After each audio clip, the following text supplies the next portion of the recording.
And there we go. Hello, Greg. What's up, Keeney?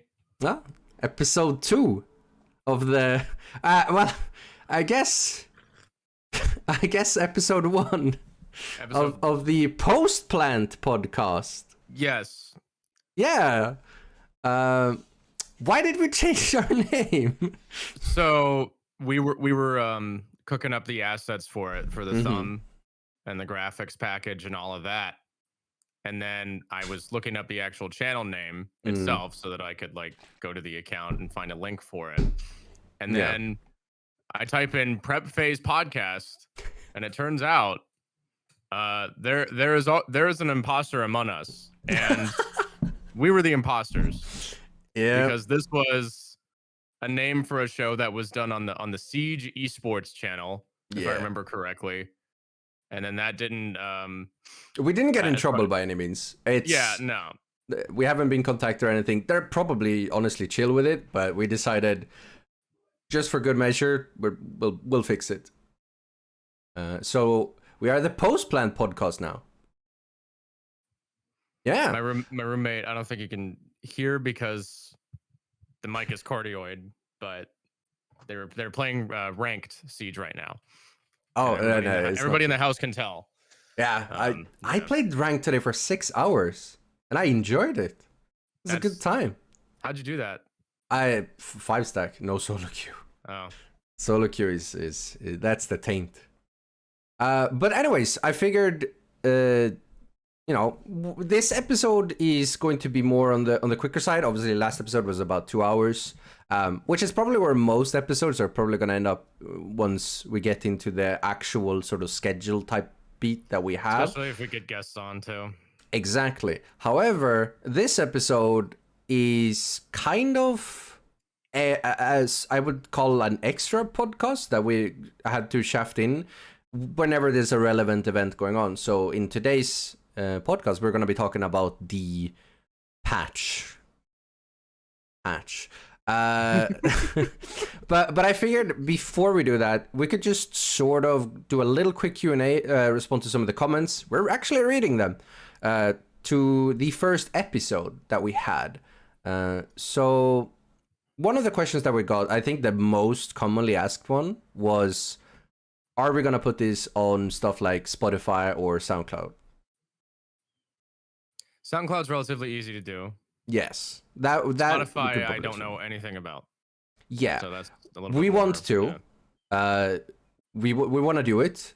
We have to figure out how that works. But we will look into it because a lot of you guys wanted Spotify, and hey, we're doing this for you guys, so we're gonna look into it. I think. So I don't know much about like Apple Pod or. Oh yeah, that too. Yeah, like licensing for any of that stuff or what? Because as far as I know, maybe they expanded the licensing requirements. You don't have to be like with a big company or anything like that. Yeah. I know SoundCloud I can is ask pretty much around like from the ground up. I think I probably have some contacts when it comes to Spotify. My management used to be music promoters, like music label promoters, so they probably have experience with Spotify as well. So I'll ask around there. But yeah, we're working on it. Basically, we wanna sort it. You guys obviously want that, so it's something that we're gonna look into. The other question that I think, well, not really necessarily a question, but the other feedback that we got regarding the podcast was sort of like people hoping that this is not just going to be like a fluke type thing. Yeah. Like, how long is this going to last? A lot of Siege podcasts don't necessarily last very long. Siege just had kind of bad luck with that. But it is something that we were aware of from the start. I think doing it, like, keep in mind, guys, that it's not just a one person show here. I mean, Keeney and I are kind of divvying up the duties on a logistical side pretty evenly, and we even have other people involved in the actual like the graphics and all of that. So we're not spending like 8 hours a day working on this. This is a pretty easy to do, low I wouldn't call it low effort because that's kind of It's very maybe not the right smooth term. operation. Yeah, it's running really well, I think.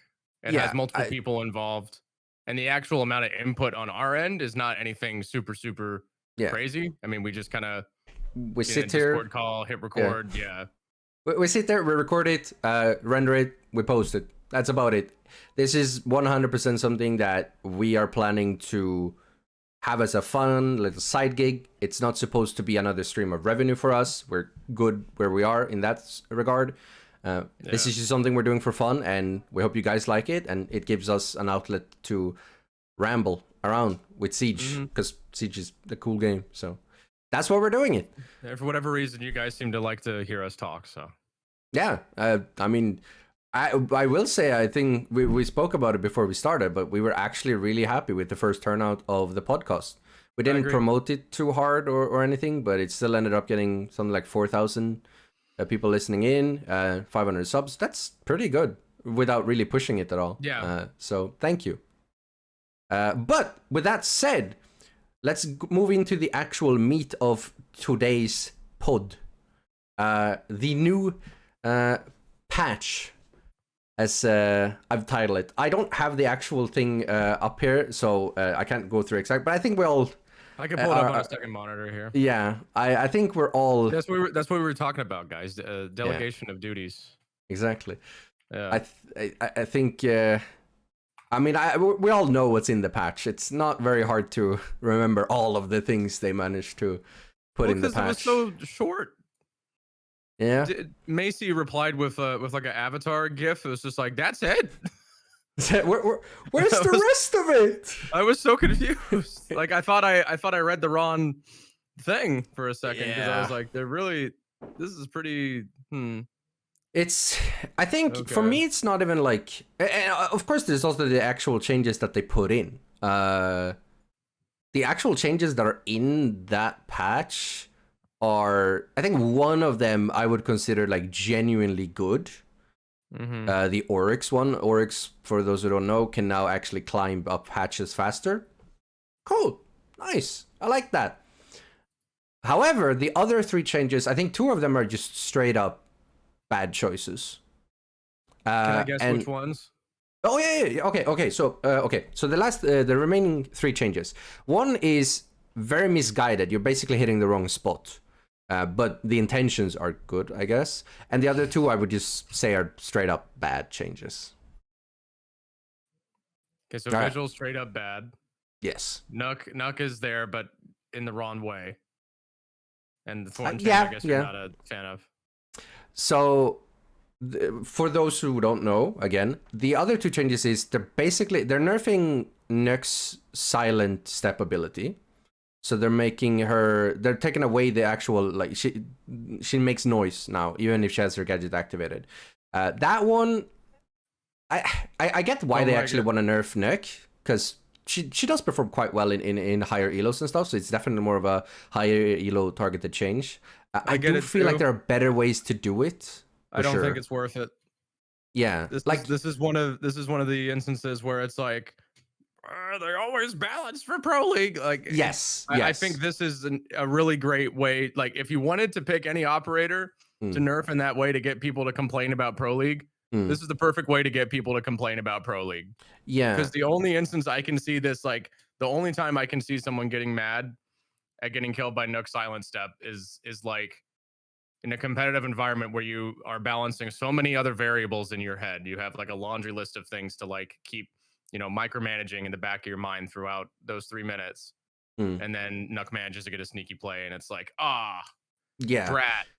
I'm also looking at it from like the design fantasy standpoint, right? You're taking away something from this character that really makes them unique, and the whole argument that they used is also so extremely flawed. They're saying that they don't want anyone to be able to sneak up without anyone knowing, but one, there's gadgets that achieve this with Nuck, which is one of the reasons they obviously didn't make it so that she could go through cap guns and Melusis without being detected. Alarms. Right, exactly. But also, this logic is not being applied to Caveira, and Caveira's entire gist is the silence step part of her ability. Well, we've forgotten about Cav because Yeah. I mean, obviously, I'm not advocating for them to remove it from Caveira because that would be abysmal. But it's weird that they're using that argument because it won't apply to Cav. So there's no consistency between operators there, which I dislike. Also, and again, gameplay loop. Sorry. There's just better changes. I think one of the things that I actually personally could find frustrating with Nook, and one of the reasons why my stack tends to ban her a lot, is that you can go in on another completely side of the map, you can sneak your way in through below sight, and you can start nading below, and there's no real indicator that you're doing that. That is frustrating. I think, if anything, the frustrating part about Nook comes from her frag grenades, I would say. I think the irritating thing about trying to compare, like, this is like kind of like the Solus IQ situation, is that we're not taking into consideration the tactical decision making differences that you do when you are entering a building versus holding from inside of a building and holding a position. Having like sneaky feet when you're defending is kind of neat, but for the most part you can mask your noise output by not moving. When you're attacking, you have to move. You have to go inside the building and do something. So if you don't move, you lose. So the benefits for Nook are a lot stronger. And she's going to really lose a lot more than I think Cav would based off of a nerf. And it's kind of, you know, if you had to pick one or the other, I'm not saying you had to do either. But I think nerfing Cav would have had even less impact because at least you can kind of play around that. With the Nook situation, I'm just like, okay, the one thing I can see is the cloaking time increase duration, like being able to go throughout the entirety of. I'm pretty sure you could clear, like if there's a Maestro camera at the end of Bank Garage, you could walk that entire length without having to like sit by the money truck and then wait for the recharge and then go again. You could probably do that play. Cool. Now. More puts more emphasis on the actual design fantasy about Nook, which I like. That part is neat, but I really this entire patch comes off as like the intentions aren't necessarily bad, but they could have done a lot better. It's like it feels like they almost rushed this patch because people expected a patch. And like last year at around the same time in Vector Glare, we didn't get a balance patch at all, and they instead made the season 3 patch more bigger, including that one's mid-season. And I hope that this doesn't become like a cyclical thing where season 3 becomes like the big season where they actually provide a lot of changes. That's kind of become a thing over the past couple of years. Crystal Guard brought in, the Fuse rework, the IQ ping rework, the Twitch rework.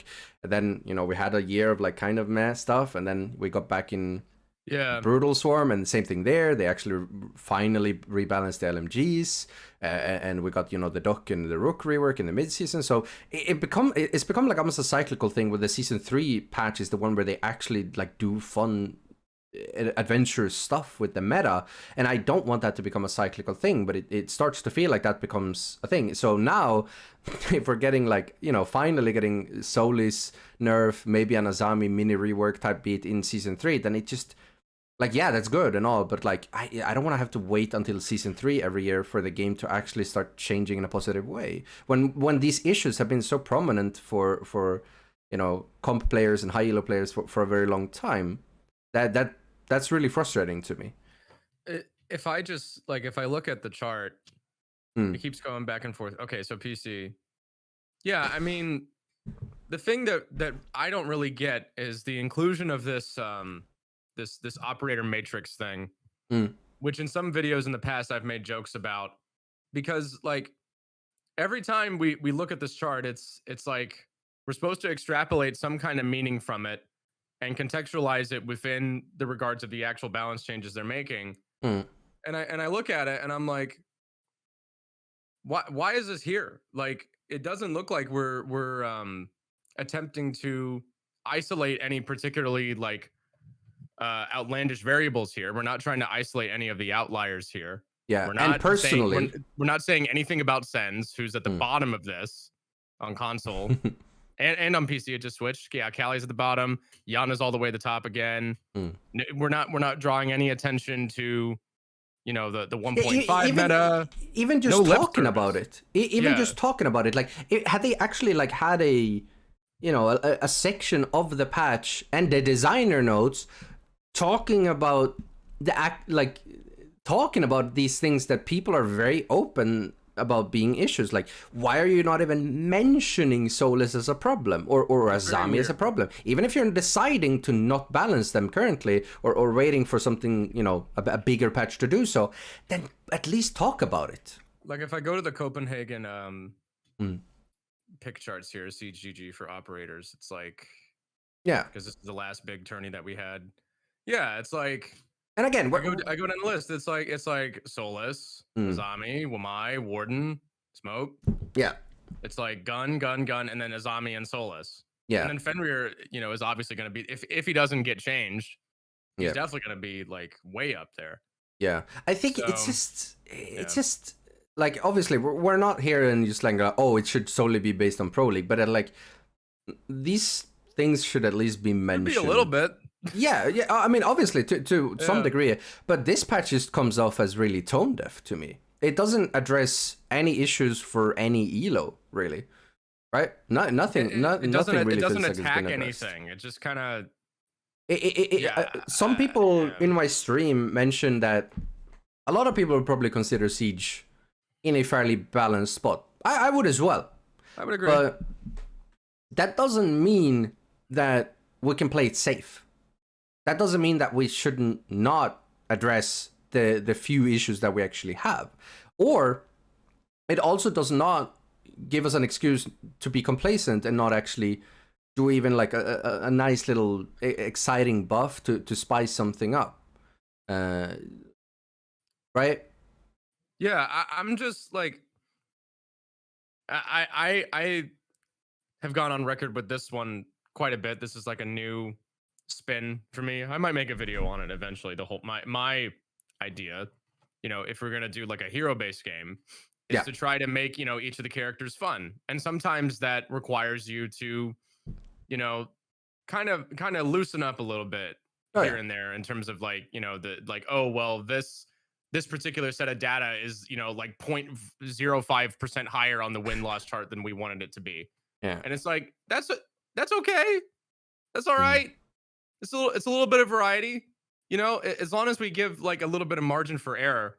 Like the joke that I always make is that it seems like a lot of the times the reason that people give pushback to these patches is that a lot of the times the notes are written off, like instead of balancing a video game, they're like balancing a checkbook.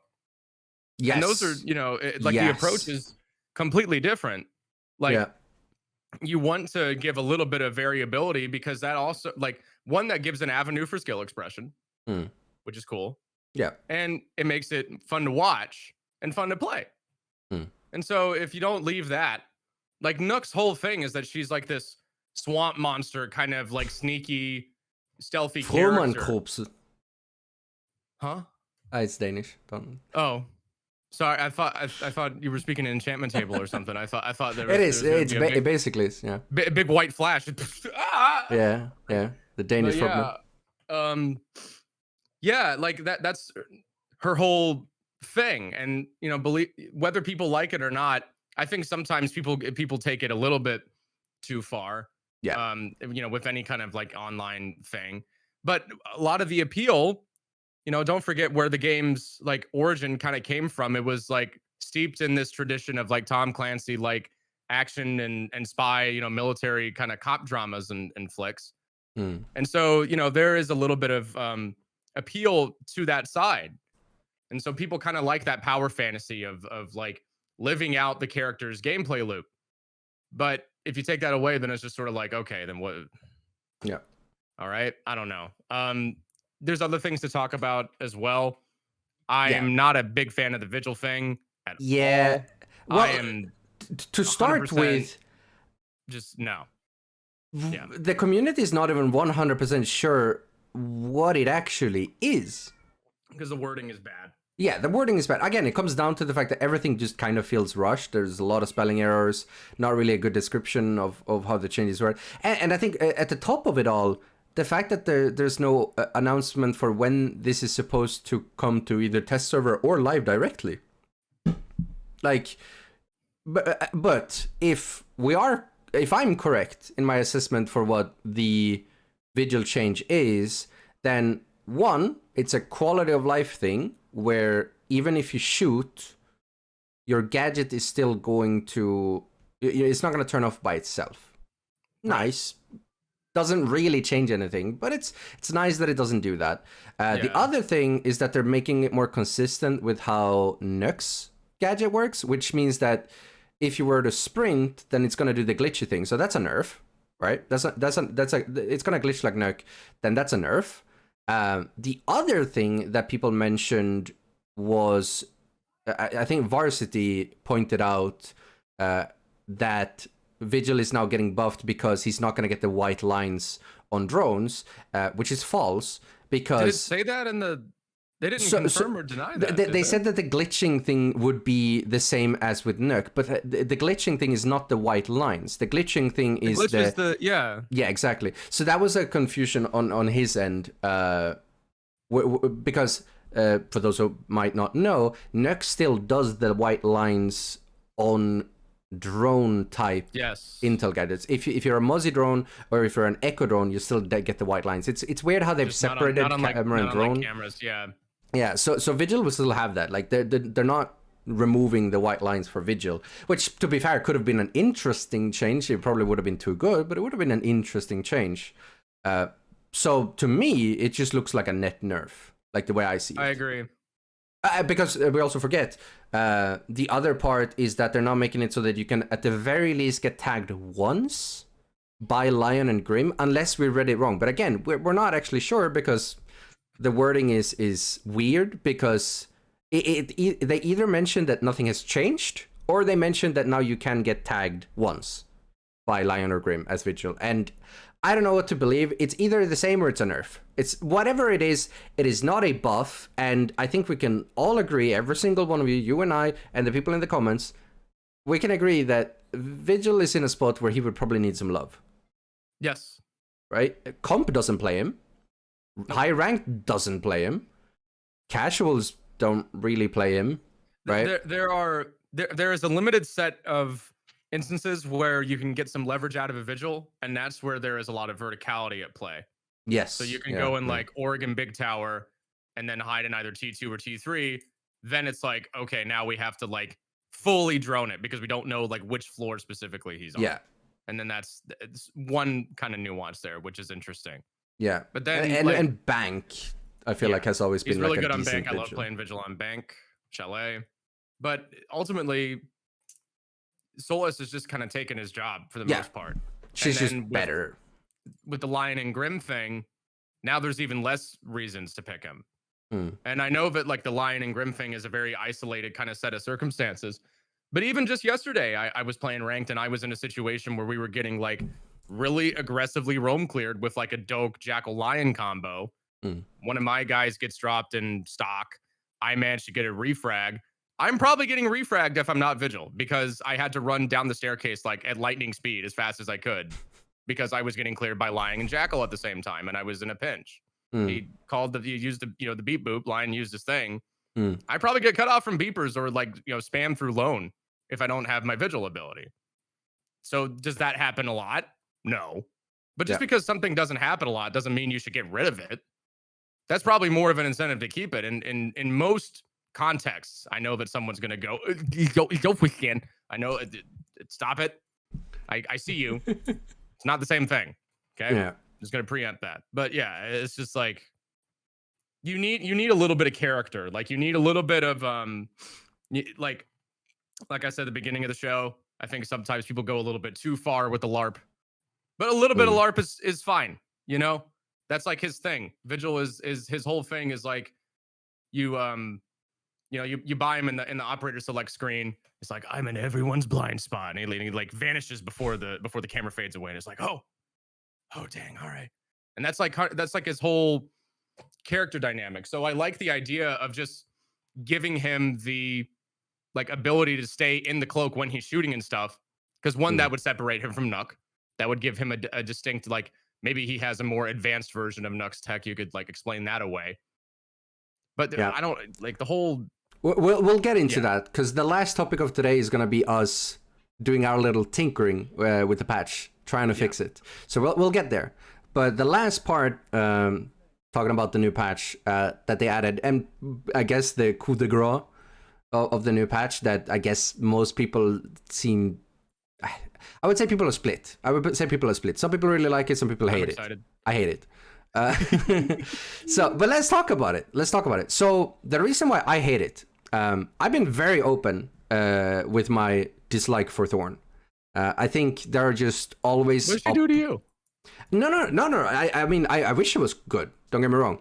But I think there's in 9 out of 10 scenarios, there are better options at doing her job. I agree. The one thing I love to use Thorn for is when we're playing Top Cafe, and I barbed wire off the red stairs and the top red stairs door, and I fill that entire room with razor blooms. Basically meaning, if you drop down here, you are dead.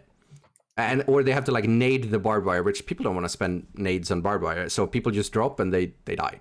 That's fun. But yeah, there are always going to be other operators that are better at doing Thorn's job. Whether that's in the whole proc and swing type of gameplay, there's Fenrir, there's Melusi, there's Ella, or Fenrir especially is just Yes, especially. Like they introduced an operator that does Thorn's job better, and now they're surprised that she's not really getting picked. But she's also just comparing to the other sort of trap operators. She has a shield. That's nice. But comparing to the other trap operators, she kind of falls behind there too. Capcan, Frost, she's just better, usually. 9 out of 10 times. The one thing about Thorn is that you have a little bit more flexibility with the placement, but the problem is that you really need you need unique map geometry for the razor blooms to work. Because if you can't hide them in like cubbies or like nooks and crannies kind of deal, like I like to shoot with the UZK through the floor, and then I'll throw the razor bloom into like a wooden floorboard, and most of the time people will usually notice it. It's kind of a gamble kind of spot, but sometimes people will just like not even drone it because there are consistent spots where you can use Thorn. But it's one of those kind of instances where it's like it's kind of a one-trick pony, where it's like as soon as you bring Thorn, then the advantage is kind of lost in the sense of like, okay, they're probably going to anticipate it this time. So then it kind of stops working. So the reason why Frost works. Yeah. The reason why I dislike the proposed change, because I wish it was good. I wish she actually got improved. The thing I dislike about her getting a 1.5 on her UZK is that I feel like it's buffing her in the wrong aspect. I think her gun is already fine. Right, we can agree on that. Her gun is good. Agree. Even though it got nerfed for some reason when they introduced the extended barrel, which that was very interesting. Which again, we're kind of coming to this sort of like back and forth, like trying to figure out the gun when the gun is not even the issue. That's not the reason why Thorn is not really being played. She's not being played because her gadgets is subpar.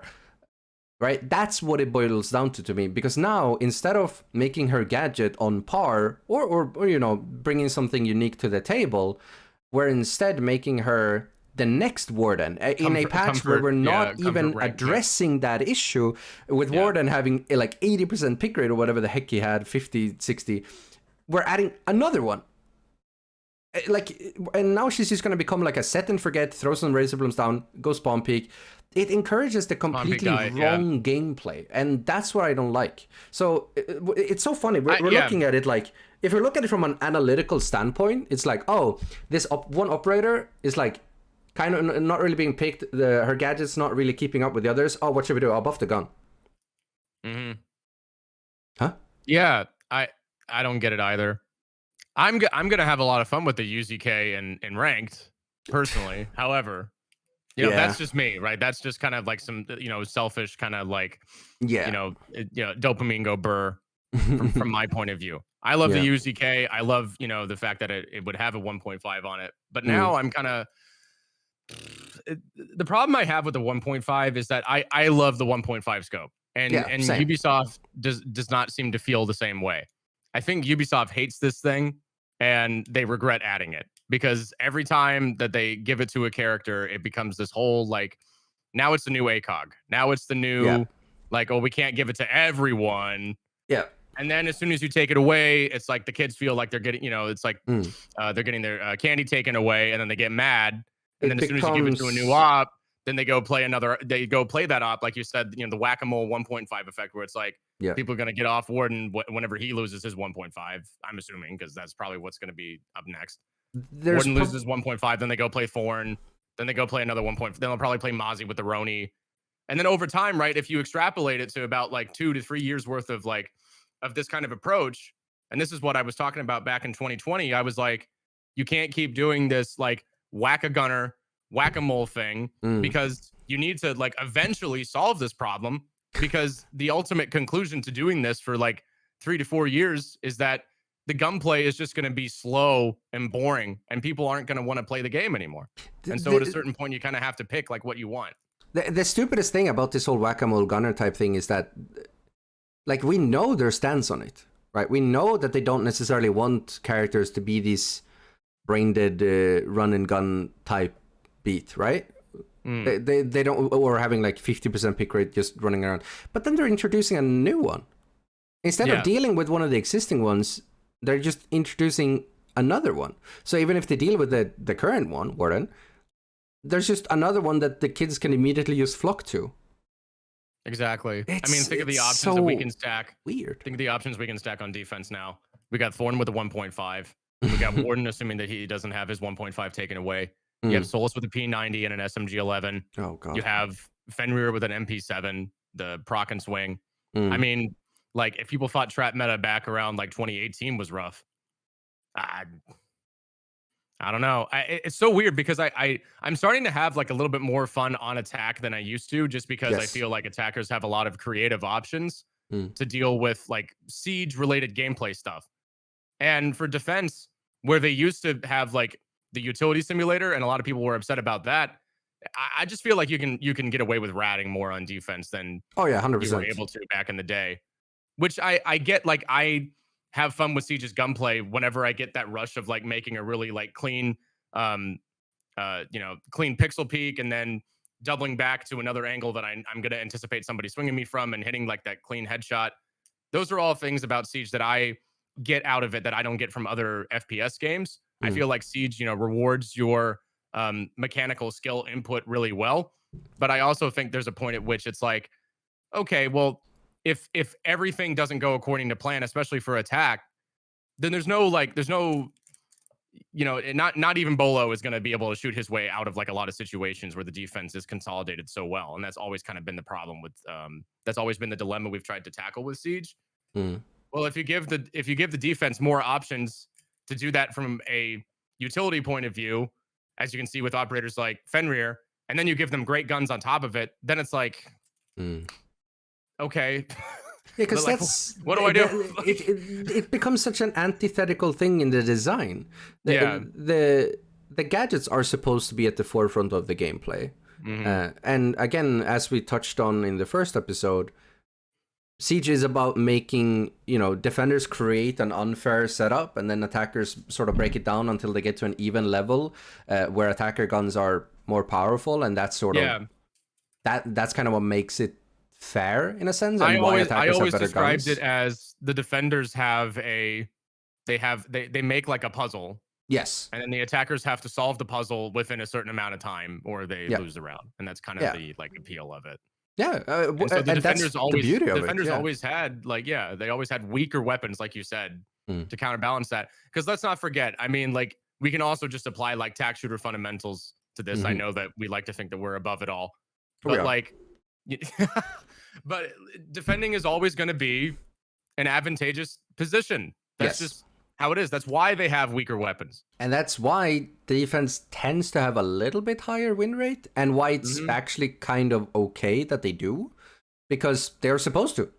Defense is supposed to win, and it really boils down to the way that you actually sort of win full games are the rounds where you manage to break it down as an attacker. That's where the actual full games are won, because defense should be winning as long as they're not doing anything crazy, whereas attackers are the ones that have to make a play. That's kind of how the game's designed. I think the way that you balance this is that you just the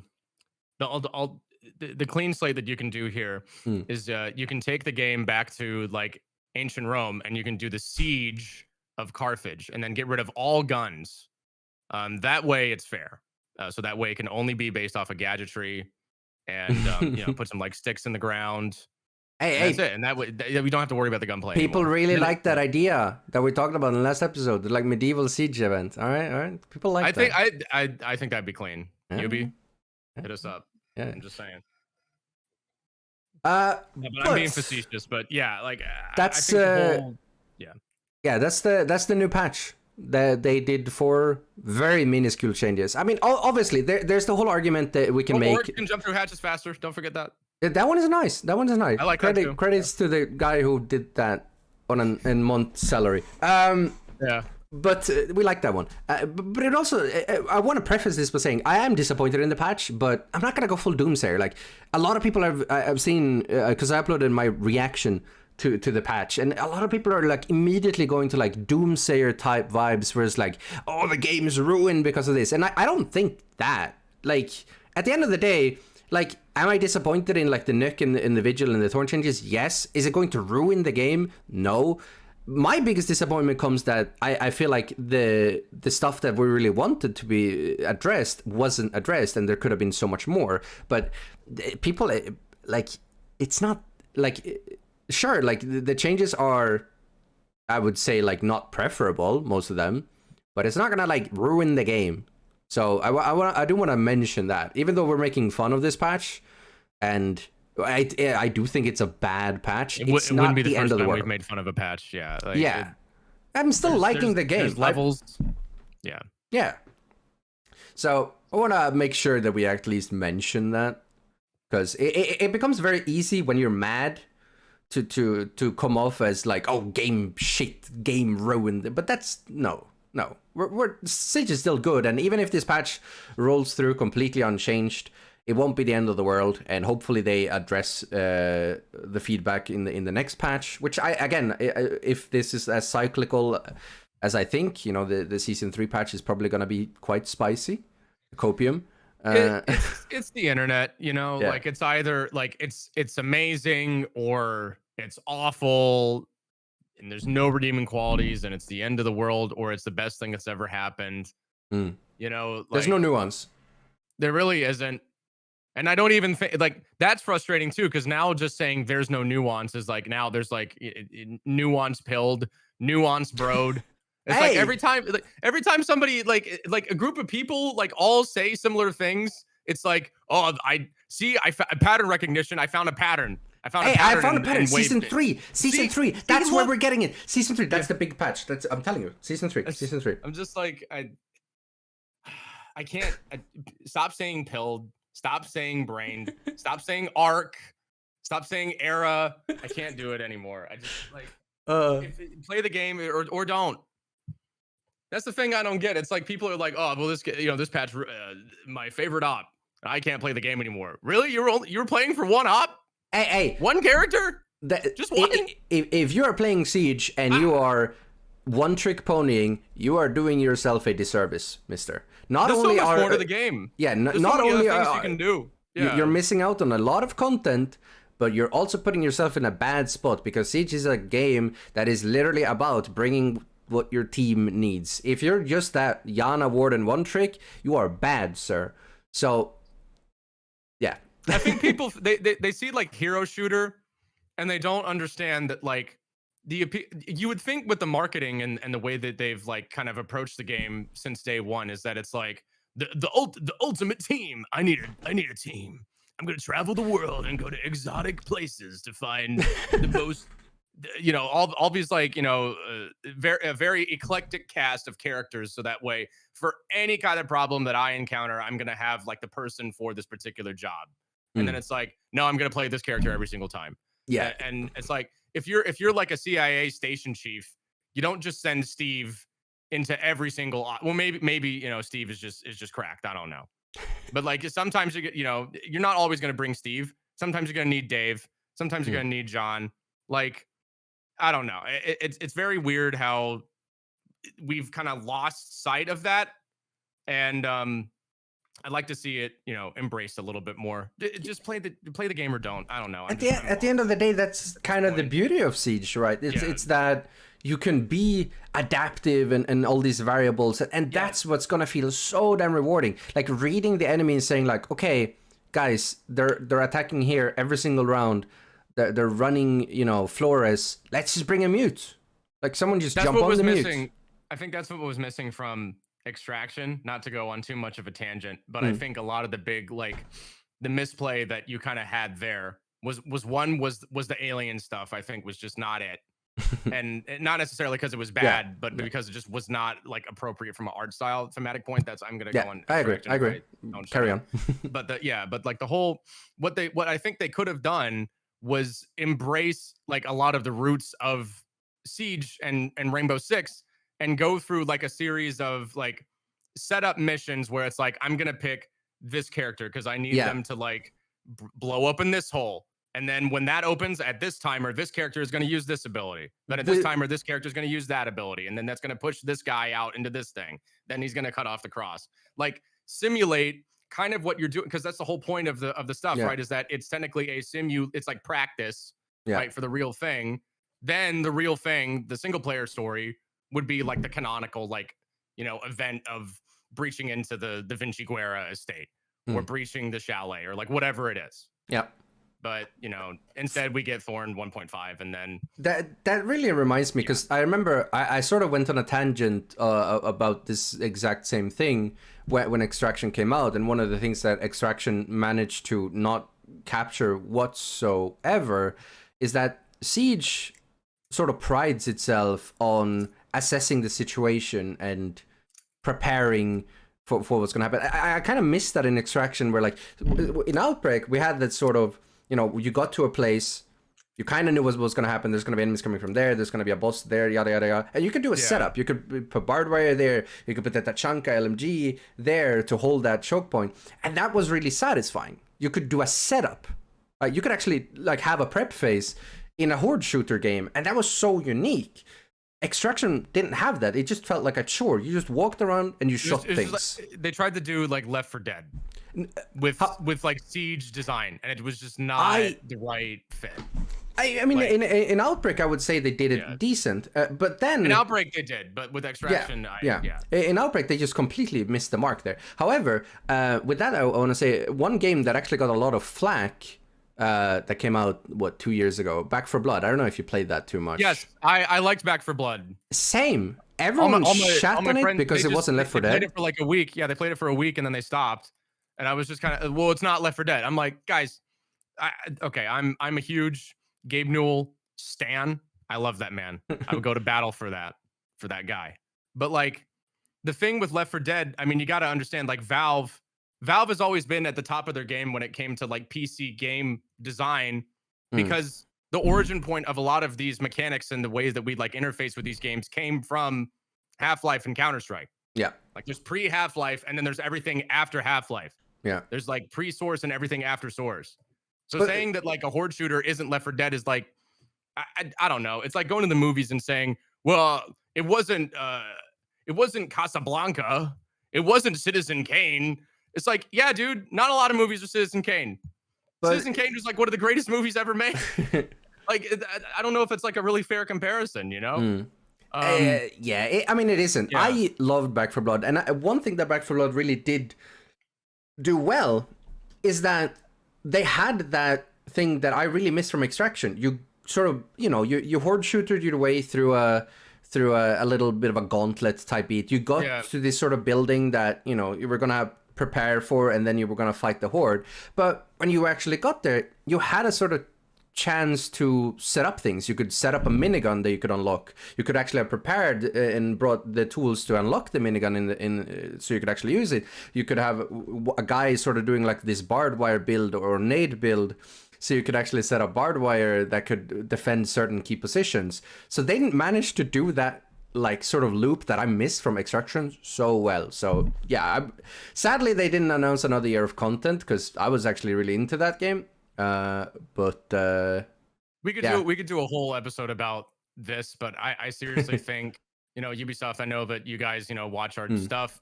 I seriously think if you can pitch this at a boardroom meeting, I don't know how the workflow there works. But I really do think a like dedicated, you know, I know that Extraction was Extraction. It's probably going to be a hard pitch for corporate. They're going to be like, oh well, we our returns on single player, like get him in a room, you know, tell him Steve, shut up, listen to me, just trust, bro. I gotta play. Look at these two bozos talking on this podcast. I want them as game designers. Just please, like, if you capitalize on the writing and the lore that you got going on right now, if you just like get your guys to go back and play some of the original games and try to, you know, I think you could do something with like a commander type POV sort of thing, like whoever the new 6 is. I guess, you know, Sam is going to be the new guy. I don't know how exactly they're doing that. Whoever you bring in, you know, that like POV of like a station chief, right? Just working on an op and picking like who I need for this op, who's going to go here at this particular time, who's going to do this timing, and like a planning phase before you go on the op. Mission design. You don't even have to make like a million missions. Just do like 5 really solid ones. And then that way you can like introduce the characters, you give the voice actors like dialogue, try to create like you know, like a living kind of world here. I mean, like that's, you know, Christ, I look at like TF2, right? People are still making Team Fortress 2 memes in like 2023 because all those characters are so unique and they have like so much, you know, personality, right? You know what would be like, really cool? An attachment with your game. You know what would be really cool? Like an XCOM like, but with siege stuff and gadgets and such. That would be so I would love good. that. Dude, I've been playing Mechanicus and I love Mechanicus. Oh man. That or like something like Door Kickers. Just with siege jobs. Oh, that'd be sick. This license, this property has every right to go like mainstream. Like, and I know I'm 100%. Not saying it's not mainstream, but it like I'm saying in the same vein of like all the big like A players. It doesn't, you know, you can have your esports component, competitive multiplayer component. You can have the board game. You can have the XCOM thing. You can have the board game. Oh my! You know, holy crap! I mean, like the possibilities are limitless here with this license. I wouldn't be playing as long. We wouldn't be complaining about it as much as we do. If we didn't think it could go somewhere. Yeah. Yep. 100%. But with that said, I'm gonna cut it to the next part. I figured that for the last part of today's podcast, we would, you know, sort of quickly try to tech together what I guess you and I would consider a better version of the patch that we got the other day. So we'll go, we will improve the changes that were actually in there, and we'll take in another thing there that we should have been in there as well. But we'll keep it simple as well. We'll keep it to no, you know, big reworky type things. We'll keep it to something that would actually be feasible for them to actually do. I agree. Because we keep it realistic. We keep it to something that could genuinely happen. Because I do hope that they actually take the feedback that they got. I would say that there was a general, no matter what part of the community you were, whether you were comp or casual, you weren't very happy with that patch. And I do genuinely hope that they take the criticism to heart and listen to us. But let's start off. We'll go from top to bottom. So I guess we can immediately say that the Oryx change is fine. Yes. Yeah, we keep that one. That one's cool. I like it.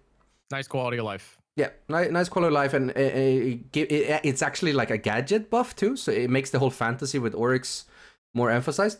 Cool, awesome. I love to play him on like Cafe or Bank, where you can make this, where you can retake map control. He's the only operator that can really do that, and it forces attackers to. He's the T5 op, you know, and that's okay. Oh, that's it. You can have gunner ops as long as they have like a compelling gameplay loop aside from just having the gun. And Oryx, I think, is like perfect. Yep. Right. It's still like a skill thing to his gunnerism, which I like. So yeah, cool. That change can stay. I like that one. Thorn, you said you liked it. Did I change your mind? No, but okay, from a selfish point of view, I like it. Okay. For the greater good, no. But if we're gonna get content and we're gonna do clips, hey, one point that gun with a 1.5. I mean, is that really content though? Wow. Oh, dude, you know what you could do? Greg, I have an amazing, unique idea that you could do for content. Just go through on 1.5, go on coastline, and then you reload it and you screenshot, and then you slap a champion icon at the top left. Dude, trust me, it's gonna bang. It's gonna bang. It's gonna bang so hard. Oh my god, nobody's ever done that before. Yeah, nobody's ever done that before. Nobody's done that.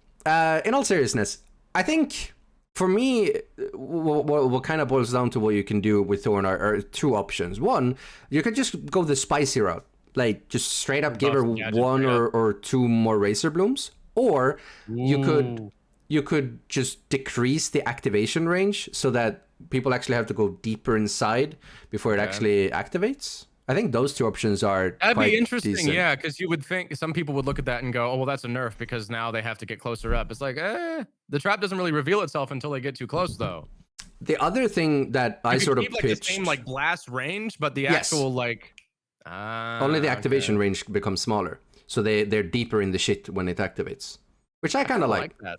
I like that. I think the other thing I said we weren't gonna go big into reworks, but I remember I sort of pitched some reworky type stuff for her before, which was that you could actually make it so that the Razor Blooms have a chain reaction range with each other. So if you place two Razor Blooms semi close to each other, then they're actually interconnected like fire alarms can be, you know? If you have multiple fire alarms in a building, then they will all go off at the same time. If they're close to each other. That'd be easy to program. I think that wouldn't be too crazy. But that would be like a cool thing, because then you could actually sort of really make like a swamp of Razor Blooms, and maybe you could like lower the damage overall and just give her more, so really make it spicy, like give her like half the damage, but she has like 6 of them and she could just toss them out and chain react with each other. You can make something really cool there, and a web. And that is content. Spiky boom. Right? Yeah. Well, exactly. You know, and someone falls down in your web of spiky booms and they're gonzo. You can make something spicy there. So I agree. One thing I also wanted to add, the CZ, bro, I get it.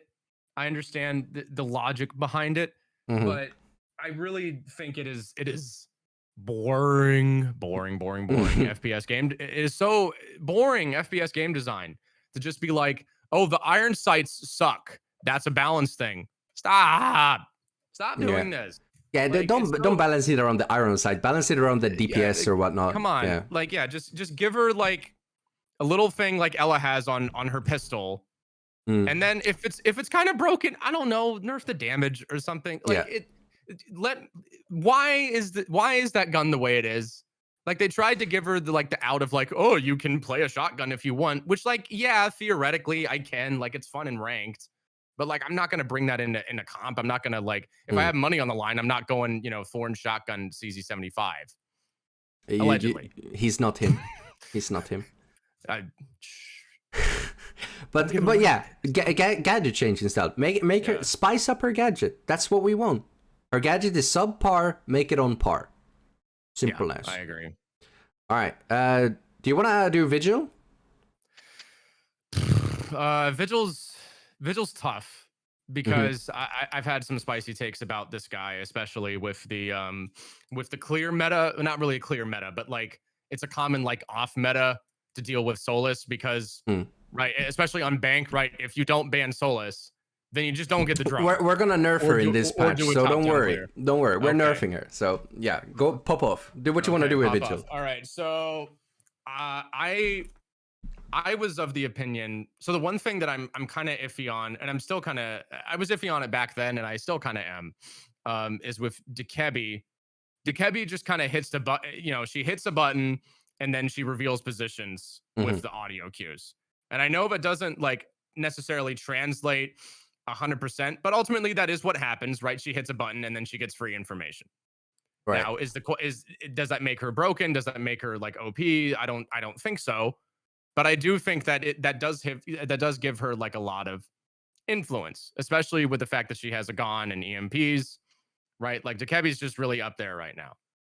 So one thing that I was kind of playing around with was the idea of like, if Vigil is anticipating a Dokebi call, which I don't know how you would be able to do unless you're like super big brain. but let's assume that you make a read and then you just kind of have a hunch. When he's like activating his cloak, then the Dekebi call wouldn't go through. So that way, you could essentially have Vigil work as a like sneaky kind of counter, a movable mute jammer.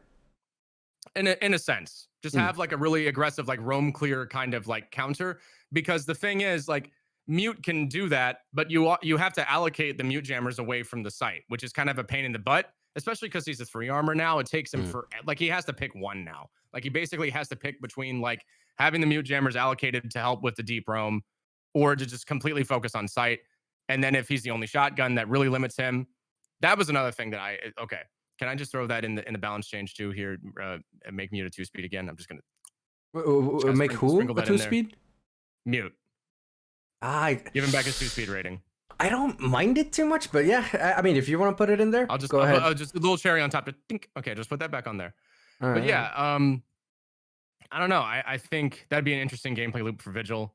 Just that one little tweak, I think. And then if we're gonna do the whole like, okay, he can activate the cloak, and then it doesn't like he can shoot and it doesn't deactivate the cloak. Just maybe put this on the test server for a little bit. Just get rid of the white line effect that he has, just to see what happens. Because I think that could be like a really badass gameplay loop, you know, where it's like I have the reverse idea of that, because go on. I think removing the white lines completely makes it really hard for you to even identify if there's a Vigil in play. What I would do is I would just make the white outlines global. Then you know that he activates his gadget, but you have no clue where he's doing it. Oh. Right?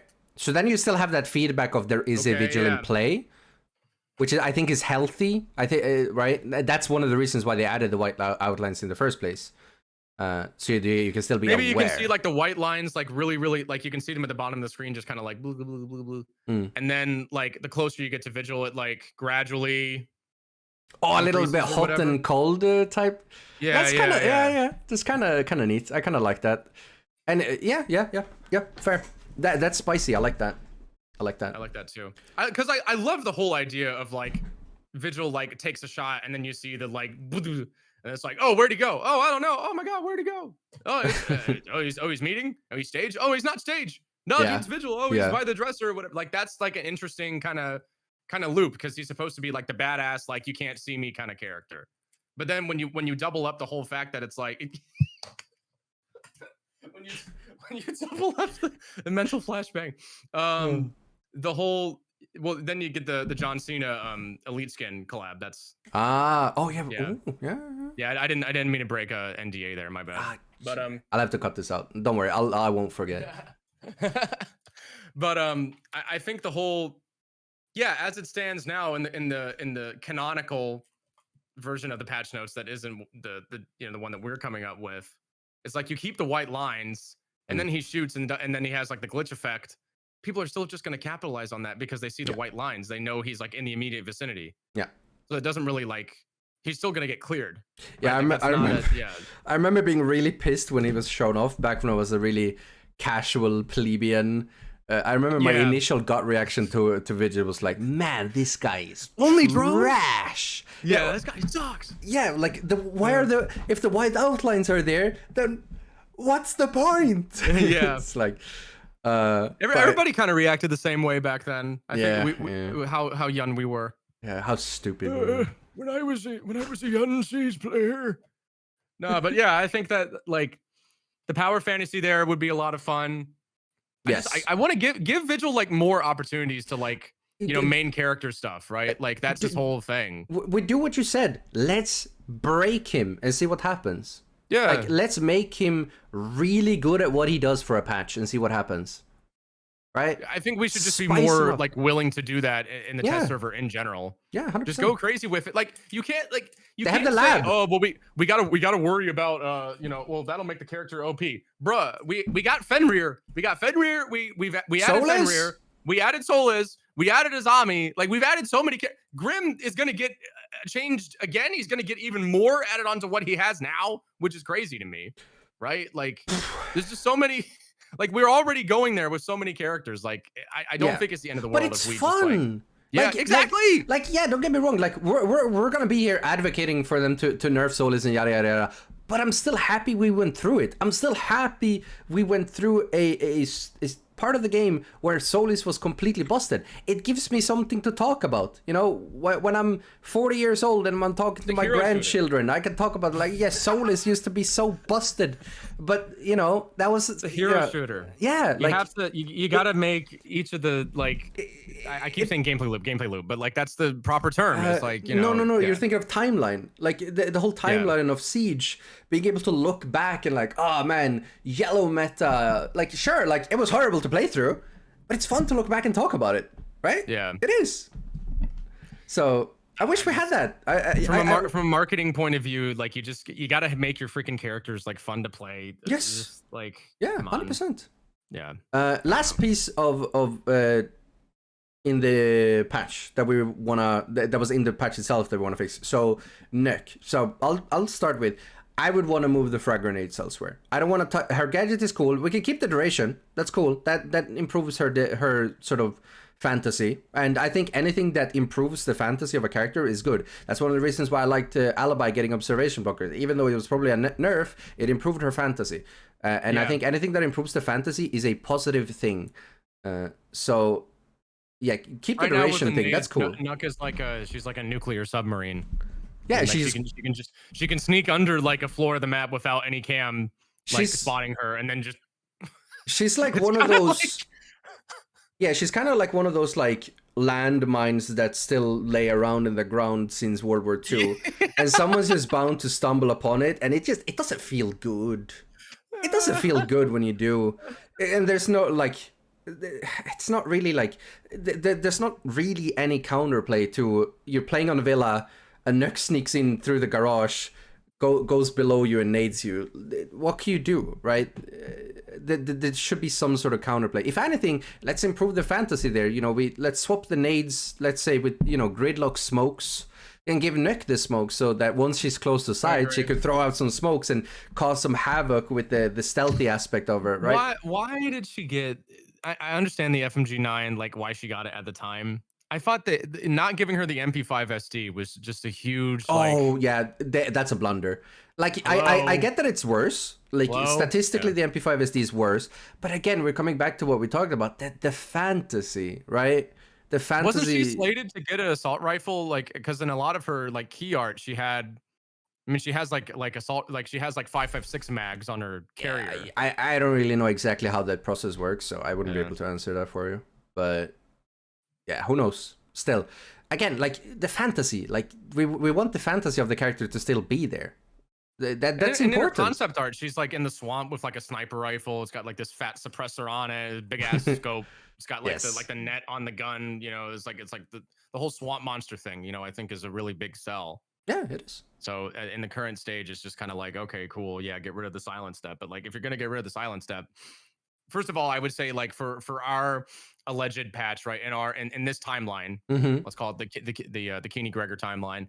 And the Keeney Gregor timeline for this patch, you know, like, don't get rid of the silent step. Like, that's like a fun loop for her. I don't think that's a broken it's kind of the same as like removing Smoke's immunity from himself. His own gadget. Like, there's not really any good... again, and the reasoning was bad. Because they're not going to do it with Cav. They're not going to keep it consistent. She can have it. At the end of the day, footsteps in Siege... Like, they said that the argument is that you always want to be able to hear someone coming up on you. We already don't. Like... I don't hear the Ash that's running up on me on the side. Today, I had an ace vault through Chalet Garage while I was on main stairs. I didn't even hear that either. Because sometimes there's too much going on or whatnot. I had Nazami hop in through a breach wall on tile right next to me on my bathroom tile. And it didn't make any sound, and I'm just like, okay, cool. So yeah, Nick can keep it. It's really not that big of a deal. It's kind of what she's designed to do. It emphasizes her fantasy. You know, stealth operators are cool. People like those. Keep it. Like, Siege has always been unique in the sense that like all of your decisions are deliberate, right? Like, it's not CS:GO where you can just like that's the one thing that like I never like. I realized after a while, the reason that I didn't like the way Valorant played out a lot of the time was because you had this huge like emphasis on gadget utility, but you can still like dump a bunch of utility and then just do like the shift walk like. And then there's no Q. There's no Q that you make. Yeah. Right in CS:GO, where it's like you're kind of punished for like making an aggressive play, but and you can kind of lean on your gun a little bit. And so it makes, I think, in the context of CS:GO, it makes sense to have the ability to do like, okay, a silent like rotate, because that is appropriate for the way a CS:GO game plays out. Siege has always been unique because if you move in any kind of way, you make different variations of sound, but you always make sound. So with Nuck, that was the whole thing. It's like, okay, if you play your cards right, you activate an ability, you'll get a short amount of time to do it, but you don't make sound. If you're in the right position, you can make a play. That's cool. That's just my opinion on that. I agree with you. I think the nades, taking away the nades is would probably be a good sell. I would give her a different gun too. I don't know why the FMG9, like, because then they indirectly ended up hitting Smoke with the Nerf bat from the recoil a while back. Because like Smoke, you could have that kind of like off strat with Smoke, which I thought was really cool with the FMG9. Something that I like to do is bring FMG9 Smoke for like clubhouse rafters. Right, if we already have a shotgun, then I can like throw smokes, you know, for the walls if like the wall beneath me gets blown or the single door. So that's the weird thing about like not having unique weapons a lot of the time, is that now we have to like now we have to think about every time we nerf a weapon, if multiple operators are using it, then it's like this is just to me directly hit this character. Now we're going kind of haywire, but this is to me like one of the reasons why I wish we had in general more access to different attachments that can do different things. I agree. Stuff, obviously we have stuff like the extender barrel that can increase damage and yada yada yada. I think adding more attachments, whether it's stocks or new barrels or whatever, or different types of like ammunition choices like dual mag or extended mag or hollow point, I don't know, but this could allow us to actually like distribute the balancing differently, even though it's the same gun, because now the only real thing is like scope and grip. You know what would be a crazy place to test bed a lot of this stuff? Ubisoft. Rainbow Six Breach, an all-new single-player experience in the Siege universe. Wow. I thought you were gonna say the lab, because you know. I was just saying, but like, look at all these crazy, look at all these crazy ideas we got. Use the lab. Use the lab. Too. Like, please. Like, do spicy stuff there. Test it on the lab. Give Mira something to do. She's bored. She can do me. Anyways, right, so other parts of the patch, Soulless. All right, listen, I've seen some of the comments, both on my video covering her, right? There are people like, whoa, why is Soulless bad? But it's like, at the end of the day, she comes like at a high yellow and competitive, she comes up as really quite strong. I don't ability duration just a little bit. I don't know. I think first of all, the range. I think 15 is a bit too much. Really? Yeah, I think 15 is a bit too much. I was talking about border as an example, like being able to see all edges of the map from the center of the map is kind of too good. I would definitely like Soulless to actually have to think a bit more of where they're actually playing in order to gather value. So I think the range is one. I would probably push that down to like 11 or 12. I mean, they could just do something small just to start with and see where it goes, right? Yeah. But the other thing that I found causes a lot of frustrations for me with Soulless is how much sort of like ghost effectiveness she has already in prep phase by simply existing. The fact that you can't get prep drones out, you can't get intel on what site they are, you can't get intel on what operators they're running. Like, this is one of those things that, as a more casual-minded player, you might not necessarily notice this, but she's kind of like that, you know, you forgot the gas stove on and your house is slowly filling up with carbon monoxide, and you're slowly being poisoned. That's kind of what Soulless is. She's there, and she's doing a lot of things. She's halving your economy before you've even spawned in. That's where the real power value comes in. She's kind of the silent killer that's doing a lot of things, and you might not necessarily notice that she's doing it. But in order to address that, especially the sort of prep phase Soulless, I would just want them to essentially do what Amaru has. So when Amaru spawns in, she has like what, a 12-second cooldown before she can use her gadget. Yeah, do that with Solis. Or I think even more elegantly, make the gadget start with 0 charge in it. So you actually have to let it charge up like halfway before you can actually start using it. Right, because then you kind of address that. You can still drone in prep phase to start with, but maybe towards the later of it, she can start doing her thing. Kind of smart, yeah. Yeah, it's almost because that like that's genius because Thank you. Noobs won't notice. Yeah, noobs won't notice, so they can't get mad. Yeah, and then then the competitive community will be like, thank God. Yeah, it's an elegant change that addresses the issue at the level it's supposed to address. I like that. Yeah, thank you. So that's what I would do. Don't let it go to your head. It's already up there. You've lost it. But I think there are 2 more things I guess we could sort of talk about that I would probably want to address in our patch. And I would probably say that's the Yana Warden, the new Ashen Jaeger of Siege. Right? Because the fact that it's not even mentioned is kind of like odd. It's always so tough with like the fragger ops though, because it's always like they're kind of they're picked because all the other options aren't quite as optimal. Yeah, and it's not necessarily because they're like broken. Like with Yana, like the Yana Ashe. I mean, Yana is good example, in general. Yeah, all you would need to do is like because as soon as you tweak one thing, it's really binary. It's difficult to kind of like go, like do like incremental stuff because like one thing can like blow open the entire like decision making process. Yeah. Like with Yana, like you take away her frag grenades and it's just like, okay, then Ashe is back up there again. And it's because she has explosives and Yana doesn't. Yeah. And it's just sort of like, okay. I think the thing with Yana is we're in a meta that is very defender sided. So I'm kind of like more on the careful side of things when it comes to Yana. I can't really think of a concrete change that they could do because I haven't really thought too much about this one. But I would have probably preferred if they at some point in a bigger sort of patch tried to move her more towards a hard support role that is meant to actually drone in other entries and move her off of the sort of entry role. Because I actually don't think it fits her design to be an entry. But that might be a hot take. I don't know. But yeah. It only seems like a hot take because we're not used to seeing Yana not like a support though. Yeah. I mean, if she had been released out of the gate and then that was like her whole thing. Yeah. It's tough, but I feel like just thinking about it, it also like from a competitive standpoint, it makes so much more sense to actually have the hard support, use the Geminis to drone in the actual entry. Yeah, that was always the tough, like, right? When you're trying to like, one of the things that you'll figure out when you if you start playing comp is there's a really, really important rhythm to keep between the entry and the active drone.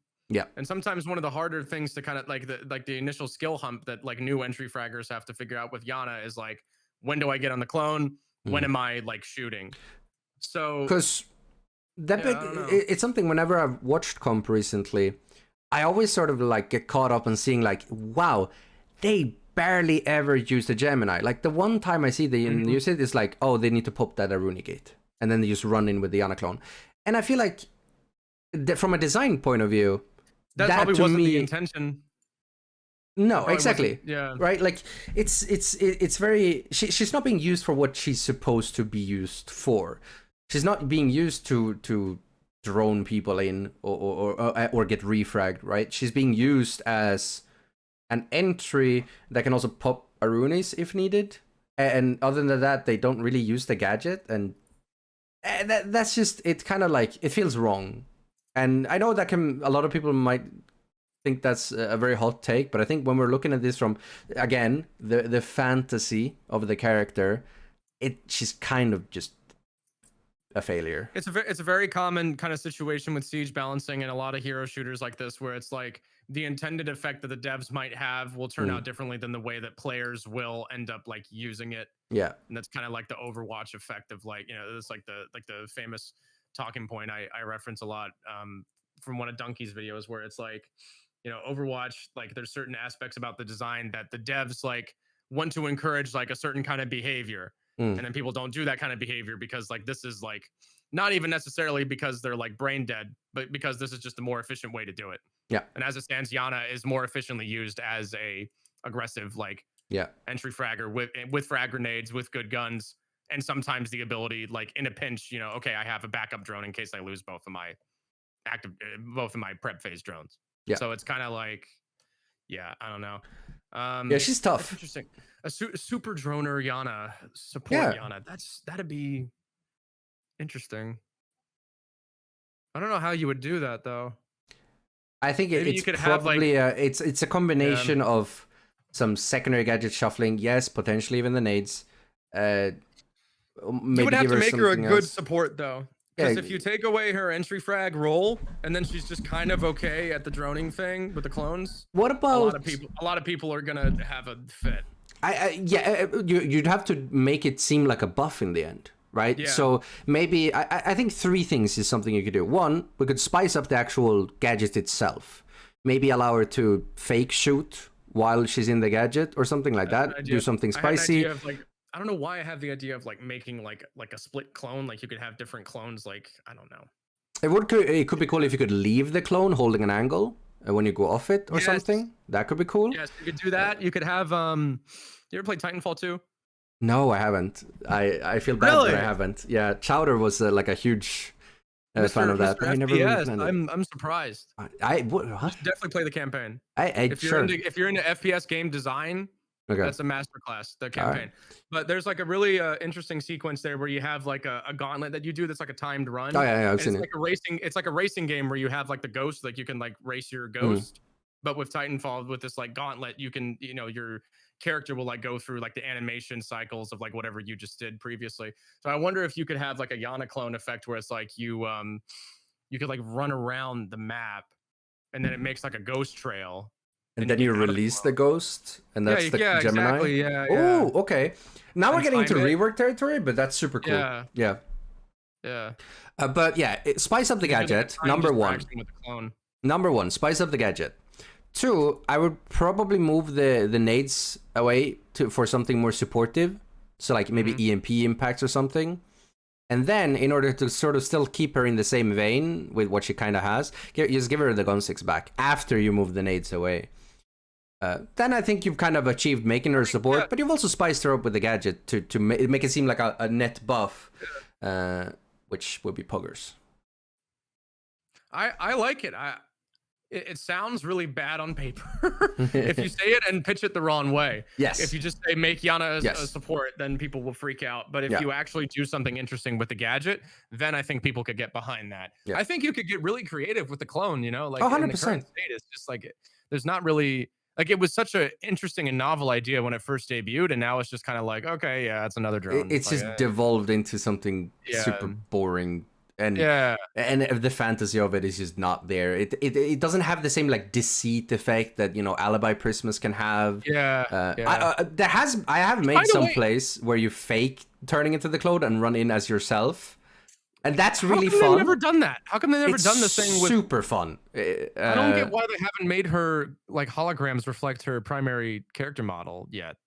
That's the optimization issue. Mind game thing. It's an optimization issue with Alibi. That is because you have. If you've ever looked close, they're not an actual representation of the base color. They're a low poly model, and with all of the other things going on in terms of optimization, adding like a game memory thing. Yes, so adding 3 full new character model doesn't help with optimization a lot. And in all fairness, one credit that I always tend to give Siege, you know, maybe not necessarily on the tech side of things, but on the optimization side of things, Siege runs pretty damn well.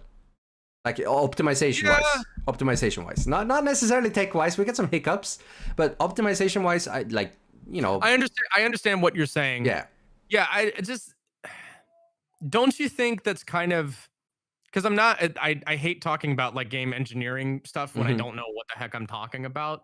But I don't think I'm an idiot most of the time when it comes to like. You're better than most. Yeah. Thank you. Like workflow management. I think, don't you think there could be like an indication there of like, okay, we're kind of like capped out on like some of the capabilities we have with this like current like tech. I mean, not being able to have like 8 character models. because we have so much other stuff going on, right? Like we have a Yana character model, we have like explosives going off. I guess it kind of comes down to you have to make that choice. You know, is this where we want?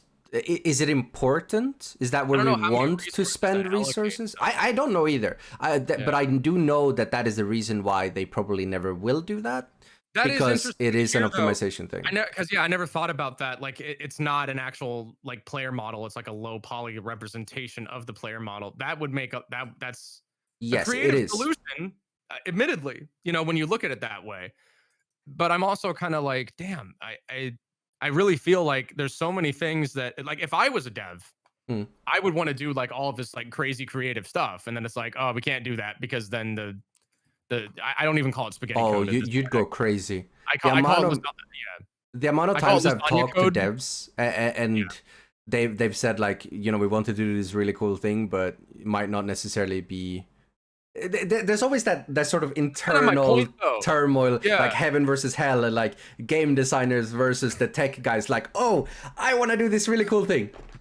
No, yeah, you can't do that. Please, it's like the design. It's like the designer versus engineer conundrum you get in like the manufacturing industry. Like, you know what I'm talking about, right? So like, yeah, the designer will come up with something, and then the guy who's working the milling machine will be like, I literally can't. Like, you want a hole to go through this and then go out, and like you literally, and it's like, dude, can't you do that? It's like, you don't understand. I physically cannot make this thing that you 3D modeled in my milling machine.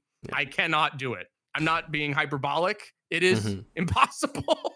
Yeah. And then you have to redo the whole thing from scratch. Feels like that's with a lot of Siege concepts where like that would be awesome if we could do that, but because of the lasagna code, like we can't. Well, really it's not really lasagna code though. That's the thing. Yes. So, like because I've spoken to a lot of developers regarding this, and especially like the actual tech engineers that would try and see if things were possible. And it really doesn't come down to lasagna code. It just comes down that Siege is somehow runs well despite being probably one of the more advanced in terms of tech multiplayer games out there in the market, right? How many other multiplayer games have, you know, this micro level of destruction with other things going on, yada yada? My college roommate's 2014 Toyota Corolla still runs at 250,000 miles, but it's still got some like I can hear the devs listening to this podcast just like I don't know what I'm talking about, but like a new patch comes out and then I can't reinforce the canal lockers hatch. I'm trying to figure out like where the two things like coincide, right? Like what game dev is a piece of shit. Yeah, as simple as like you can change something that has absolutely zero connection to something else, and it somehow screws something else up. It's super weird. I can't explain why or how that is, but it's just it's the way it is. But obviously I hope they fix that canal hatch. And that was actually one thing that a lot of people were sort of getting caught up on with the new patch, and why they didn't address if the canal hatch has been fixed. Well, if you don't have a fix for it, I don't like don't roll something out that's not going to work. Like, the designer notes only covers the balancing changes. They said that this is the balancing that's coming with the 0.3 patch.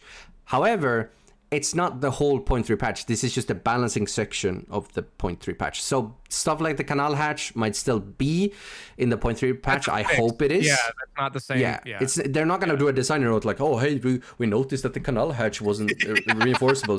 But no, it is. It's not going to be in the designer notes. All right. So put down your pitchforks for now. If it's not in the 0.3 patch, then by all means bring them up again, because that should be fixed 100%. Yeah. But last part, Warden.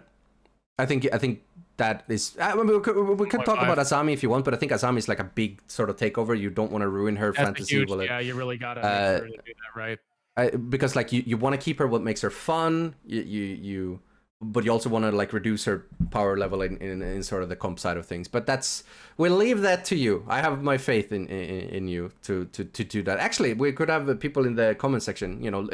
Throw out your suggestions. How do you lower her power level without necessarily taking away what makes her fun? But Warden, last boy, what would you do with Warden? Okay. this has been a hot take of mine for a while. Mm-hmm. Warden is a former Secret Service operative. Mm-hmm. The Secret Service, the United States Secret Service, has been on record using the FN Herstal P90 submachine gun. Okay. At multiple points in time. Okay. Take away the 1.5 from the MPX, then add a P90 with a 1.25 scope, a brand new scope, just for Warden. I don't know how you do it, but I don't. See, you're kind of nodding your head. You're like, I don't know, because it's like it's still a scope, but it's not the 1.5, but it's not the 1 times. I can already tell you that like it would be an issue logistically because they've given him an elite skin, and they've sold that bundle together. And I know that there has been cases where that hasn't become an issue in the past, but it's not something that I know Ubisoft would want to do lightly. But the idea is super cool, Greg. I'm proud of you. Thank you. Yeah. I worked really hard on it in the past 20 seconds. Yeah. I think I probably I'll be the one with the actual hot take. I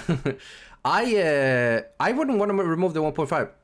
Really? Yeah, I think we're in a spot where I don't want to do that.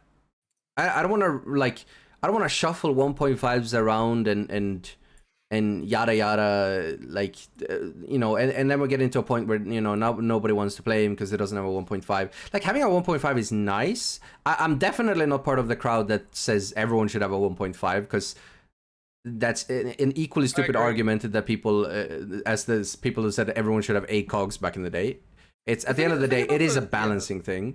Some operators are not meant to be in terms of design played at certain ranges, right? If Caveira had a 3x, that would be kind of antithetical in design, right? Right. I just pictured like her just like her Pringles can. Yeah. Pringles can with a scope longer than the actual gun. But what I would do is, now that I think he's in a better spot, attacker repick is a thing, so his gadget is actually valuable to have on board, so that they can't just 6-pick it to a Ying, right? He's in a better spot logistically. I would move him back to a 3 armor, encourage him to be more anchory, less spawn peaky, less run and gun, have him play in a power position and play it with confidence. I think moving him back to 3 armor would be nice. I can see it.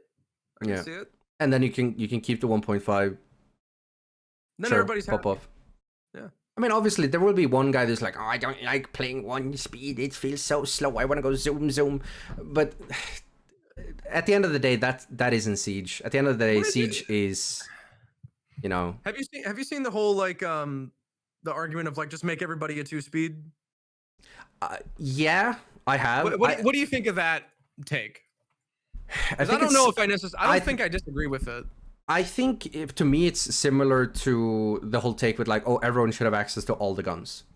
What would happen is you would just pick the best bodies to put the best guns and the best stat line on, and those would be the only ones you would play. I don't know if I like that. Let's just create a class. That actually brings in less options. A lot of people say like, oh, that would make it so much more optional. No, what would happen is we will most likely see the same 5 lineup of what the current best gadget for that patch is. It would become the Overwatch issue. It would become the Overwatch issue. 2019, Modern Warfare 2019 and 2022 kind of had that like effect of where they did the gunsmithing stuff, and I love gunsmith. Yeah, gunsmith is cool. Really, really cool mechanic.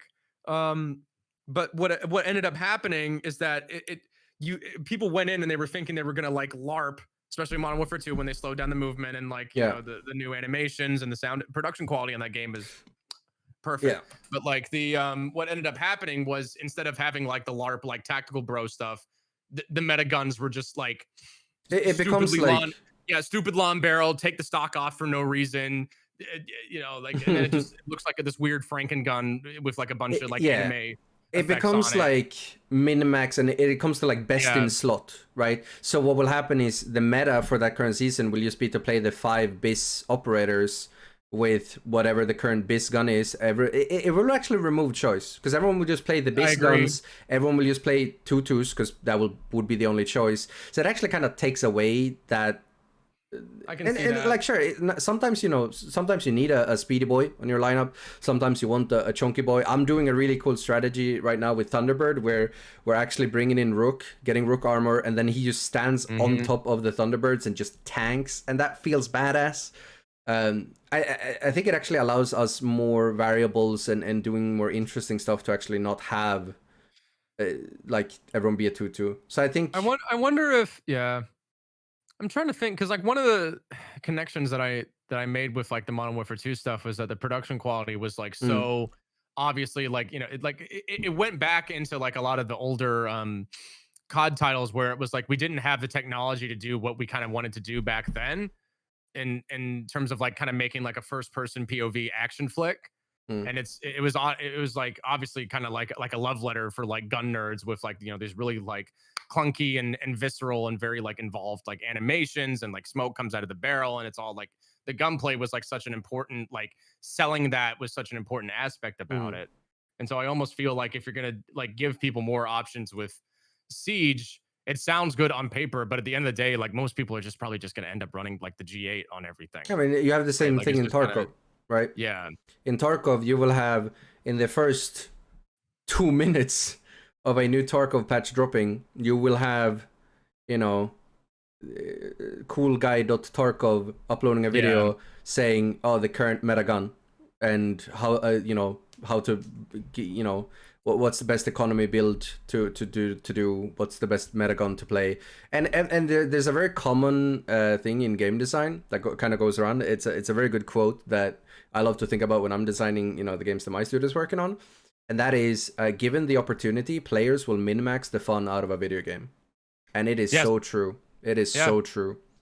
So that as a game designer, and also when I'm arguing about Siege, I try to argue for the Siege that gives players the least amount of chance to min-max, which is one of the reasons why I'm advocating for more interesting balance changes more often, because then it keeps players more on their toes. Because it takes time to figure out a meta. It's not something that, you know, a lot of people necessarily do within the first you know, couple of weeks or months even. But when you balance the game more often, you keep them on their toes. You keep them from min-maxing the fun of the game, because I think Warden, as we see now, he's kind of a product of the players min-maxing the fun out of the game. You start seeing him basically every single round, and he's just running around, gunning around. And which was so frustrating. Like the Warden conversation is frustrating in a lot of aspects, because like I don't know if you remember, but like it was a very common question for me, you know, back even during Utility Simulator, was like, why play Warden? This dude stinks. And I'd always be like, go to Cafe Pixel, sit there, 2 ADSs, and then you don't get flashed off a pixel. Like he's really good for like this particular kind of like setup where it's like, like you said, like I have a spot. This is I'm gonna hold this down and I can't be moved. You have to take a gunfight with me. You can't flash me off.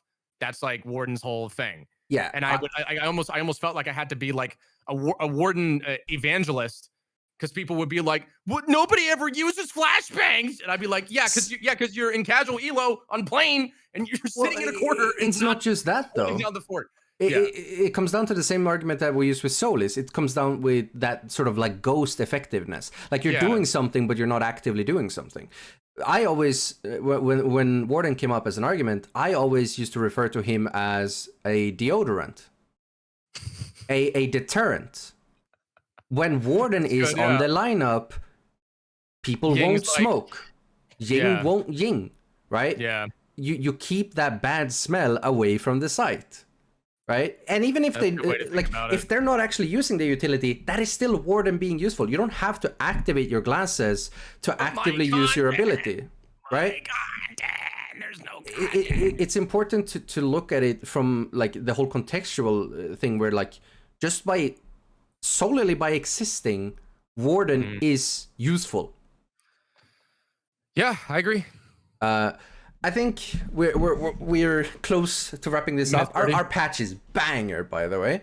Yes. But I figured quickly, to spice up the Gregor Keeney patch, I want you to drop your own super quick little thing that you think would just spice up a character, like your own boss G ACOG. It doesn't have to be anything that really like shakes up the meta or anything. Just something that adds something spicy to the game.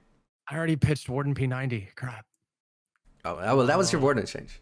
Okay, so for me, Thermite Ballistic Shield. Boom. I want that. That would spice things up and give us something cool to play with. Fits his playstyle. You can actually like push up safely to a wall and then hard breach. I think it would be cool. Wouldn't be overpowered or anything. It would just be something new, something cool. Kali Sniper ACOG. Ooh. Okay. Instead of the super zoom, because that's one of the things is that she tunnel visions a lot. Mm-hmm. And then that would limit her like tunnel vision. So actually make it like a choice? Yeah. Okay. All right. Spicy. Anyways, that's been episode 1 or 2 of the, I guess, 1 of the post-plan podcast, 2 of the whatever podcast we're doing. We'll see if we change our name by the next episode. So I hope you guys enjoyed listening in. And we'll see what the heck Ubisoft does. I realized that one was there, but I figured I couldn't get up and fix it. So. Yep, it's like, hey, for all of you who missed year 1 of Siege, there you go. Yeah, literally. There you go. It's right there. Anyways. Night map. Where are my night maps? Hey. Night. It's like I keep night map slander out of your mouth. Yeah. Being casual. Come on. I know. All right. Anyways, take care, everyone. Everybody. Dudes. We're signing off. Deuces. All right. Bye.